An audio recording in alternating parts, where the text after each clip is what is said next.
Hello दोस्तों, नमस्कार।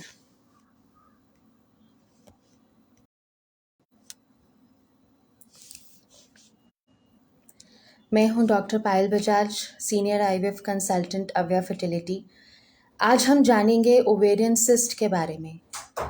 क्या होती है ओवेरियन सिस्ट, क्यों बनती हैं ये सिस्ट, इनके बनने से क्या क्या परेशानियों का सामना करना पड़ सकता है, क्या रहता है इनका इलाज। सबसे पहले जानते हैं कि क्या होती है ओवेरियन सिस्ट। जब आपकी ओवरी यानी कि अंडेदानी के अंदर या उसके ऊपर एक थैली में या उसकी झिल्ली में, जिसे हम सैक कहते हैं, यदि पानी भर जाता है, कोई फ्लूइड भर जाता है, तो उसे हम सिस्ट कहते हैं। ये ओवेरियन सिस्ट होती है। अब इससे मरीज को क्या क्या परेशानी हो सकती है। इससे महिला को पेट में दर्द रह सकता है, खासकर पेट के नीचे वाले हिस्से में दर्द रहता है। उससे कमर में दर्द यानी कि बैकएक हो सकती है। पेट में खिंचाव, तनाव, डिस्कम्फर्ट रह सकता है। उसको माहवारी गड़बड़ा सकती है, माहवारी चढ़ सकती है, ऐसी दिक्कतें आ सकती हैं।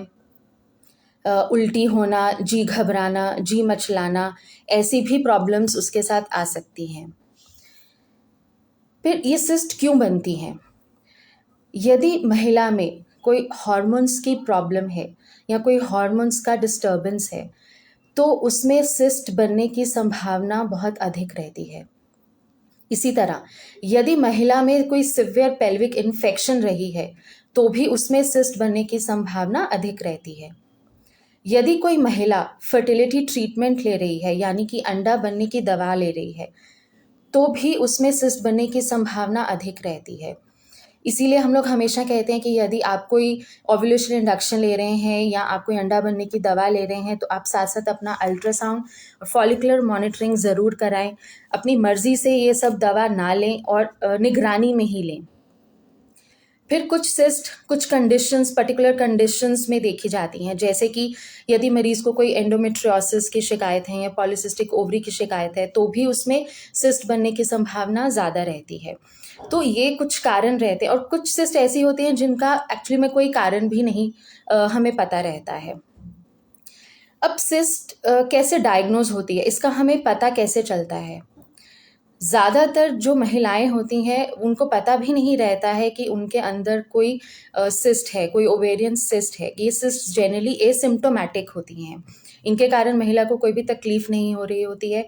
इनका एक्सीडेंटली डायग्नोसिस होता है, ये अचानक से पता चलती हैं जब महिला का क्लिनिकल एग्जामिनेशन होता है, उसके डॉक्टर के द्वारा, या कोई इमेजिंग टेक्निक जैसे कि कोई अल्ट्रासाउंड, एमआरआई कोई होता है, तो उसमें पता चलता है कि महिला को ओवेरियन सिस्ट है।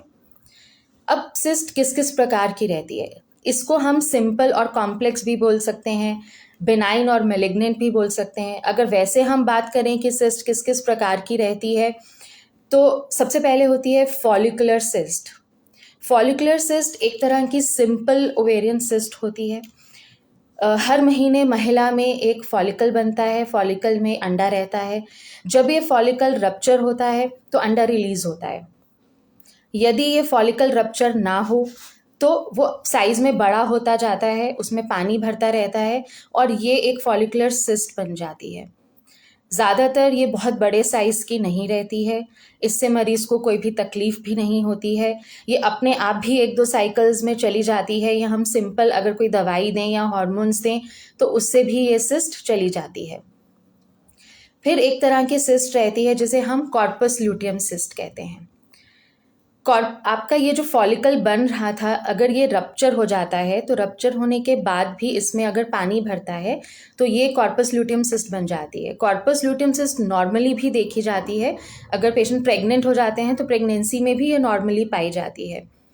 कॉर्पस ल्यूटियम सिस्ट का भी साइज बहुत बड़ा नहीं रहता है, ये भी ज़्यादातर कोई परेशानी, कोई तकलीफ नहीं देती है। ये भी 1-2 साइकिल्स में निकल जाती है, या ये भी सिंपल दवाई देने से, हार्मोन्स देने से चली जाती है। फिर होती है हेमरेजिक सिस्ट। आपने अल्ट्रासाउंड में अपना ज़रूर लिखा हुआ देखा होगा, डायग्नोसिस लिखा हुआ है हेमरेजिक सिस्ट। ये हेमरेजिक सिस्ट क्या होती है? यदि आपकी फॉलिकुलर सिस्ट या आपकी कॉर्पस ल्यूटियम सिस्ट के अंदर ब्लीडिंग हो जाए, तो इसे हम हेमरेजिक सिस्ट कहते हैं। हेमरेजिक सिस्ट साइज में बड़ी हो सकती है, इससे महिला को परेशानी भी हो सकती है, उसे पेट में दर्द रह सकता है, इसके लिए इलाज लेना पड़ता है और ये भी कुछ टैबलेट्स, कुछ दवाइयों की मदद से या हॉर्मोन्स की मदद से ये भी ठीक हो जाती है, ये भी चली जाती है। फिर एक तरह की सिस्ट होती है जिसे हम चॉकलेट सिस्ट कहते हैं। चॉकलेट सिस्ट में चॉकलेट के रंग का थिक फ्लूइड होता है, इसे हम एंडोमेट्रियोमा भी कहते हैं। चॉकलेट सिस्ट ज़्यादातर उन मरीज़ों में, उन महिलाओं में पाई जाती है जिनको एंडोमेट्रियोसिस की शिकायत होती है। ये किसी भी साइज़ की हो सकती है, छोटी भी हो सकती है, बड़ी भी हो सकती है। इससे मरीज़ को तकलीफ़ भी होती है, उसे वैसे भी पेट में दर्द रह सकता है, खिंचाव रह सकता है, भारीपन रह सकता है। यहाँ माहवारी के दौरान भी उसे बहुत तकलीफ़ रहती है महिला को। ये सिस्ट भी दवाइयों से और हॉर्मोन्स की मदद से दबाई जा सकती है, लेकिन ज़्यादातर ये सिस्ट एक ज़िद्दी किस्म की सिस्ट होती है। इसके लिए बहुत बार हमें दूरबीन के थ्रू सर्जरी करके इसे निकालना पड़ता है। फिर एक और सिस्ट रहती है जिसे हम डर्मोइड सिस्ट कहते हैं। डर्मोइड सिस्ट को भी हमें दूरबीन से सर्जरी करके निकालना पड़ता है। यदि इन सिस्ट में हम लोग कैंसर की बात करें तो डर्मोइड सिस्ट और एंडोमेट्रियोसिस में कैंसर होने के चांसेस बहुत बहुत कम रहते हैं।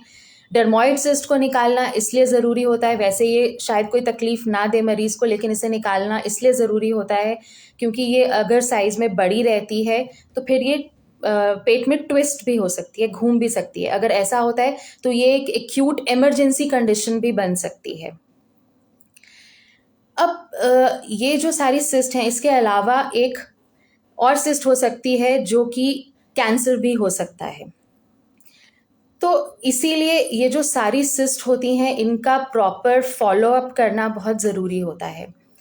अब कुछ जो बहुत महत्वपूर्ण सवाल हम लोगों से पूछे जाते हैं, वो ये पूछे जाते हैं कि यदि एक बार हमें सिस्ट हो गई है और हमने वो सिस्ट निकाल दी है या वो दवाइयों से दबा दी है, तो क्या हमें दोबारा भी सिस्ट हो सकती है? जी हाँ, यदि आपको एक बार सिस्ट हुई है तो आप में बार-बार सिस्ट होने की संभावना अधिक रहती है।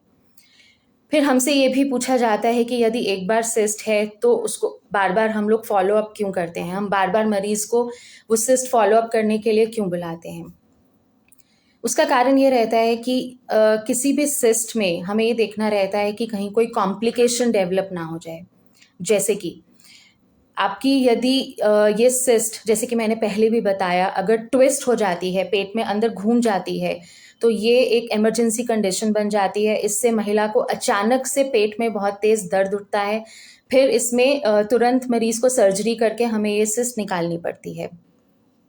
इसी तरह यदि सिस्ट बहुत बड़े साइज़ की है और वो पेट में रप्चर हो जाती है, उससे भी मरीज़ को अचानक से पेट में बहुत तेज़ दर्द उठ सकता है और फिर इसे भी हमें तुरंत सर्जरी करके निकालना पड़ता है। यदि इसमें कैंसर बन जाता है, ज़्यादातर कैंसर बनने की संभावना उन महिलाओं में होती हैं जो अधेड़ उम्र की रहती हैं, यानी कि पोस्ट मेनोपॉज़ल जो एज ग्रुप होता है, अगर उनमें कोई ओवेरियन सिस्ट पाई जाती है तो उसे बहुत सीरियसली लिया जाता है। CA-125 और हर तरह के हम लोग ट्यूमर मार्कर्स वो सब टेस्ट कराते हैं। उस सिस्ट को सर्जरी करके निकलवा देना चाहिए और ताकि हम उसे बायोप्सी और टेस्ट के लिए, जांच के लिए भिजवा सकें। फिर हमसे जो एक सवाल पूछा जाता है वो ये पूछा जाता है कि अगर मुझे ओवेरियन सिस्ट है तो क्या ये मेरी फर्टिलिटी में प्रॉब्लम कर सकती है? क्या प्रेगनेंसी में प्रॉब्लम्स कर सकती है? पेशेंट को प्रेग्नेंट होने में दिक्कत आती है क्या? जी हाँ, जो ओवेरियन सिस्ट होती है ये किस तरह की दिक्कत दे सकती है मरीज़ को, ये एक तो डिपेंड करता है कि किस प्रकार की सिस्ट है, वो क्यों बन रही है बार-बार, उसका साइज़ क्या है, वो कहाँ पे स्थित है, उसकी लोकेशन क्या है। और ये जो सिस्ट होती हैं ज़्यादातर ये आपकी ओव्यूलेशन यानी कि अंडा बनने और उसके रिलीज़ होने की जो प्रक्रिया है उसमें इंटरफेयर करती हैं। इसीलिए यदि आप में कोई ओवेरियन सिस्ट है तो आपको तुरंत अपने फर्टिलिटी एक्सपर्ट से मिलना चाहिए, अपना पूरा एक फर्टिलिटी असेसमेंट कराना चाहिए कि सिस्ट है या नहीं, और यदि है तो वो किस प्रकार की सिस्ट है और आपका बाकी उसके साथ और फर्टिलिटी स्टेटस क्या है। अंत में मैं यही कहूँगी कि यदि आपको कोई और भी सवाल है ओवेरियन सिस्ट से रिलेटेड, आप कुछ और भी अगर जानना चाहते हैं तो आप हमें संपर्क कर सकते हैं। ओवेरियन सिस्ट का जो इलाज है वो डिपेंड करता है कि आपकी सिस्ट किस तरह की है, वो आपको कितना तकलीफ दे रही है, मरीज़ की उम्र क्या है, उसका फर्टिलिटी स्टेटस क्या है, क्या वो प्रेग्नेंट होने की कोशिश कर रही है या उसकी फैमिली कंप्लीट है। तो ये बहुत सारी ऐसी चीज़ें होती हैं जो डिसाइड करती हैं, जो हमें ये बताती हैं कि हमें उस सिस्ट का क्या इलाज करना है। अब भी यदि कोई और आप कुछ और जानना चाहें सिस्ट के बारे में तो आप हमें संपर्क कर सकते हैं। जाते जाते मैं यही कहूँगी कि कभी कभी हम चुनौती चुनते हैं और कभी चुनौती हमें चुनती है। बने रहिए, डटे रहिए। नमस्कार, थैंक यू।